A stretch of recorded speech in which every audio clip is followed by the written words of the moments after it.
रिकाम्या जागी योग्य शब्द लिहा. आपण वापरतो ती दिनदर्शिका टिंबटिंबवर आधारित असते. उत्तर: आपण वापरतो ती दिनदर्शिका इसवी सणावर आधारित असते. इसवी सणाची सुरुवात होण्यापूर्वीच्या काळाला टिंबटिंब असे म्हटले जाते.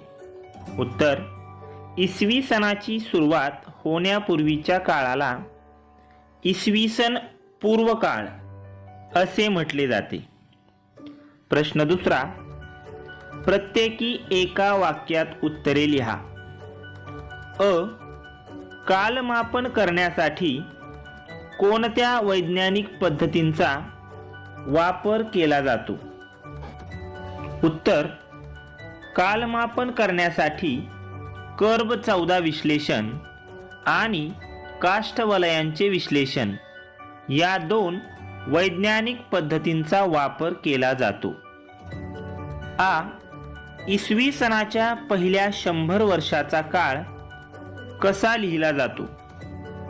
उत्तर: इसवी सणाच्या पहिल्या 100 वर्षांचा काळ इसवी सन 1 ते 100 असा लिहिला जातो. प्रश्न तिसरा. पुढील प्रश्नांची थोडक्यात उत्तरे लिहा.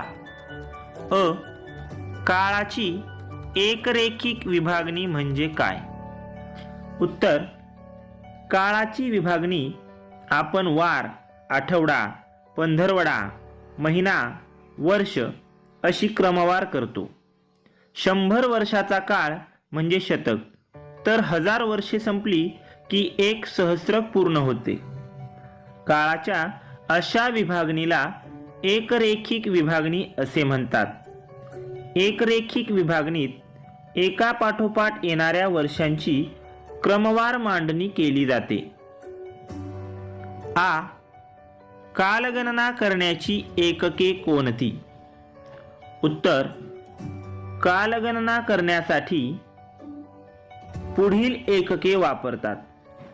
सेकंद, मिनिट, तास, दिवस, आठवडा, पंधरवडा, महिना, वर्ष, शतक, सहस्त्रक. प्रश्न चौथा. पुढील तक्ता पूर्ण करा. इतिहासाची कालविभागणी. पहिल्या चौकटीच्या खाली लिहिलेले आहे, इतिहास लिहिण्यासाठी लिखित पुरावा नाही.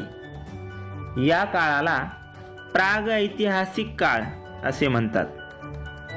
दुसऱ्या चौकटीखाली लिहिलेले आहे, इतिहास लिहिण्यासाठी लिखित पुरावा आहे. या काळाला ऐतिहासिक काळ असे म्हणतात. धन्यवाद विद्यार्थ्यांनो.